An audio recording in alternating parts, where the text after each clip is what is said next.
content marketing can be one of the most difficult, yet most important aspects of running a business. So we brought in a super powerhouse and one of my favorite people, Rachel Cosgrove, to show us how it's done. Rach, I am so excited to talk to you today. Well, I'm pretty much always excited to talk to you. We spent more than a decade working together. We still work together, which I enjoy very much. And in the process of looking for professionals to do these interviews with, I've always had you in the back of my mind, you and Alan, and I was like, what is actually worth their time? Which I kind of find hilarious because you're one of the most accessible fitness business coaches on the planet. Like people can interact with you regularly. And then I started thinking about that and I thought, well, as I'm interacting with your social media, I found former members interacting with your social media, former employees like me and other former employees, former clients, and people that you used to do business with are still interacting with you and finding opportunities to still be part of your circle. And I thought there's really some magic in there. What do you think about your social media community that constantly still interacts with you? That's so true, and I never really even thought about it. But now that you say it, I'm like, gosh, yeah, you're right. There are, quite a few different uh, people on that interact on my social media that are from different parts of my life. Whether Yeah. they, like you said, whether they were part of our gym, whether, I mean, there's, friends, family, clients, gym owners, you name it. And so, yeah, I think that's part of what social media is. It's really like, you're showing up for your people that you want to connect with. And so I think a lot of people overthink too much what they are Hmm. posting and instead just think about going on to talk to your people because they're there and they want to talk to you. So You, yeah, you bring up a really good point is I feel like that's an often a missing component is it's called social media and the social part is often missing. So what would you say like you're a powerhouse. I've seen you're all over like Facebook and Instagram. I know you send out regular emails. I know you've got emails that come from you, from the gym, from Results University. What would you say to gym owners who like look at that and go, how could I possibly do all of that? How do they approach it? leverage your time. Like Mm. leveraging your time is the if you're in the gym working with clients and they ask you a question or you have a conversation, when you sit down to write your post, so write your email, write the email about that conversation. Take that content, put it on your social media. I mean, you can reuse stuff. And so don't think that every single thing that you put out has to be original. A lot of it does stem from being in the gym, on the training floor, uh, you know, just basically documenting what happened that day.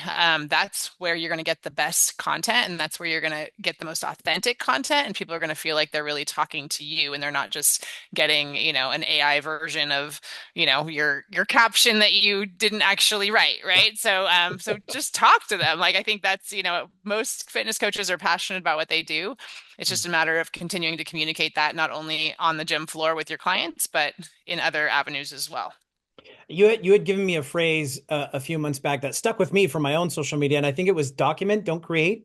Is that Yeah, I actually got it? that from Shantae Cofield. She Oh, okay. actually, yeah, she shared that at one of our mastermind events, and it's been game changing for a lot of our gym owners. And really, yeah, that's one of the ways of leveraging your time Yeah. is don't try to like set aside time to do social media. Just document what you do and turn the camera on. And, this is me coaching, and that's gonna, one, you get multiple things done at once. Like I'm always big on how can I, multiply what I'm doing in three ways, right? So if I'm coaching a client, how can I turn on a video camera and get some content? Can I use this to maybe have one of my team members, follow alongside me and learn Mhm. while I'm coaching this client? So how can I make sure that I'm using this time in three ways?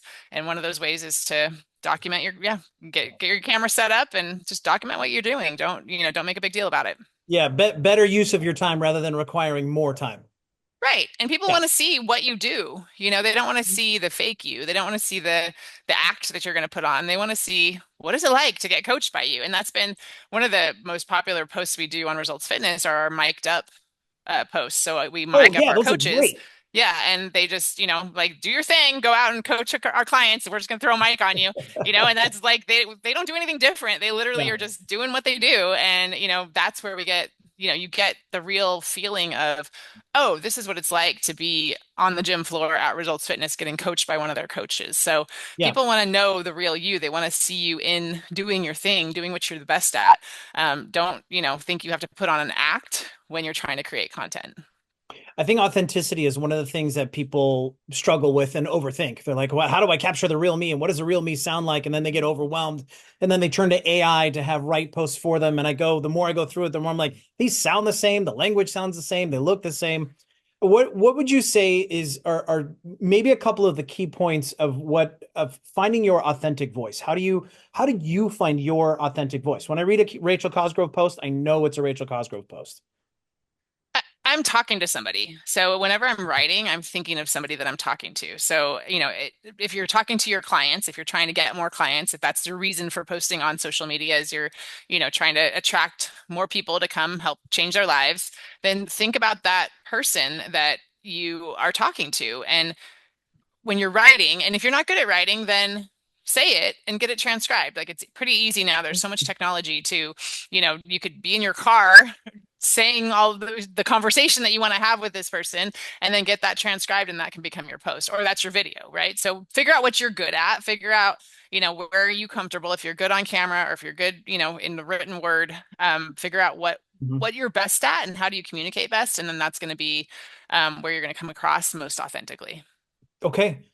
So with that in mind, what would you recommend that gym owners avoid? What do you think some of the mistakes that they make when it comes to email marketing, social media marketing? What are some of the pitfalls that they fall into that may not even know is not a great practice? I mean, overthinking so they don't end up posting. I think that's one of the main ones. It's, just start to put stuff up.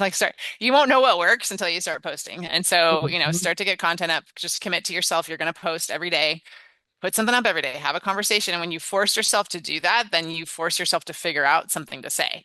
And you start to realize, oh, I have more to say than I thought, because every day I'm going to force myself to come up with something that I want to say to my Yeah. audience. And so, sometimes it might just be, I think it's fine to incorporate in some of your personal life. And, maybe it's just, about your personal life and the thoughts that you're having. I've always processed my thoughts through writing. So, it Mhm. comes easy to me to write. I've always been a journaler.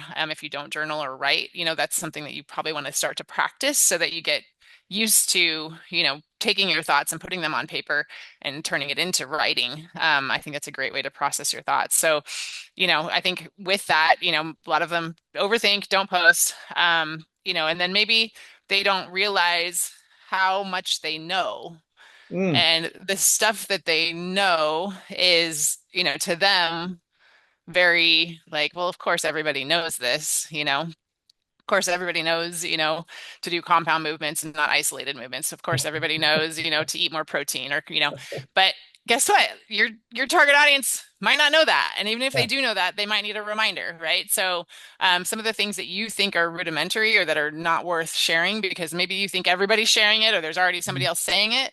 The way you say it and the experiences you have are going to come Mm. across differently, and your audience is listening to you. And so, show up every day. I actually heard recently somebody said on your social media, your audience, you're like when growing up, I'd get home from school and I'd sit down and turn on Oprah every day, right? And like you'd watch the Oprah show, she'd be on at 3 o'clock every afternoon. Like you're somebody's Oprah, right? So That's if you great. don't show up and they every day they go to log on and like, what did Rachel say today? And I never showed up for them.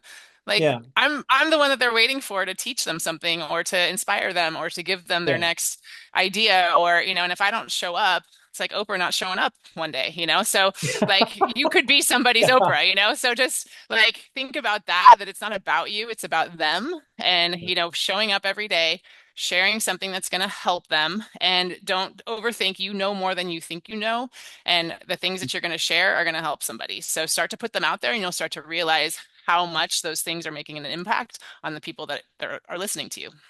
I love it. I love it. I find it outstanding that the fitness professional is telling people you got to get your reps in. You Right. gotta, you want to get good. No one gets a Turkish get up right on the very first try. Like you got Yeah. to get your reps in. And I think there's something to be said for, it just in business and in quality in general and in fitness, people tend to have it's always got to be quality over quantity, quality over quantity. But in this case, seems like the opposite is true in the beginning. Let's go quantity first, and then the quality will just get better as we go. Right. I think it's true because if you overthink and try to get that quality first, it's never going to happen. And people like raw, they like raw, they like you. They like, they Yeah. don't want it. I think it used to be where Instagram was like very curated and everything Mhm. looked very pretty and, it Mhm. was this pretty, but now I feel like people, it's very raw. It's, people just, mic'd up. People, because a lot of people are collaborating. So you see posts that don't fit with someone else's grid, like because it's just a Yeah. little more messy, but it's what people want. They want to see you in your element doing what you do. And so don't overthink that it has to be perfect. Just get it out there. Okay. Okay. I think that's great. I think that's great. I've got one final question before we go, and that is if you've got somebody that's been putting up regular content, they've been putting up regular material, they're real consistent with getting their quantity out. What would you say would be the first step towards outstanding quality? If we're going to level it up, and we sort of have the like, I'm not doing it, and I'm moving to like 1 star. What does that 4 star to 5 star look? What would you say would be that first step towards elevating what I'm already doing? So it just depends on if you're doing video or if you're doing pictures or, I definitely, Canva makes all of us look like amazing graphic designers. So if you don't, use Canva currently, like get used to using Canva, start to Good figure tools. out Yeah. what your brand colors are, start to figure out, some templates that you can use to, start to make you look like a pro, and I think Yeah. Yeah. it's accessible to everybody. It's not hard to just take it one notch up, whether if you're doing video, you might want to learn like CapCut to start to learn how to make your videos, edit I've them. recently started using Um, CapCut. I love it. It's great. it's easy, yeah. And I Yeah. think a lot of these tools, people don't realize how easy they are if they Yeah. just, start to jump in and start using it. So don't be afraid to start to use some of the tools that are out there that'll make you look like a real pro and will also make, everything that you're getting across look even better and easier to digest. Awesome. Awesome. Well, before we go, can you tell people where can we find you? Because I know after watching this video, they're going to want more Rachel Cosgrove. So I'm sure we can find you on Instagram, right? We can find you on all the social media. But where should we go if we want more regular content from you? Yeah, so I'm very active on Instagram. It's rachelcosgrove.co. So just in case you look for Rachel Cosgrove, someone else already got that name, get that .co in there. And then head to our website, resultsfitnessuniversity.com. We Okay. actually have, our second business. We have our gym, Results Fitness, where, we've been for 25 years, but our second business, Results Fitness University, is where we help other fitness business owners and personal trainers. So resultsfitnessuniversity.com, jump on there, And grab our free we'll book. put a link in the YouTube subscription. So if you're watching, the link is down there. Perfect. Yeah. And that way we can hop into your email box regularly, giving you more tips about running your business. Awesome. Rach, thanks so much for your time. It's always great to talk to you, and I'm sure I'll talk to you again soon. Thank you so much, Elias. We'll see you. Okay. If you like that video and want to see more just like it, don't forget to like, subscribe, and smash that bell for alerts. See you next time.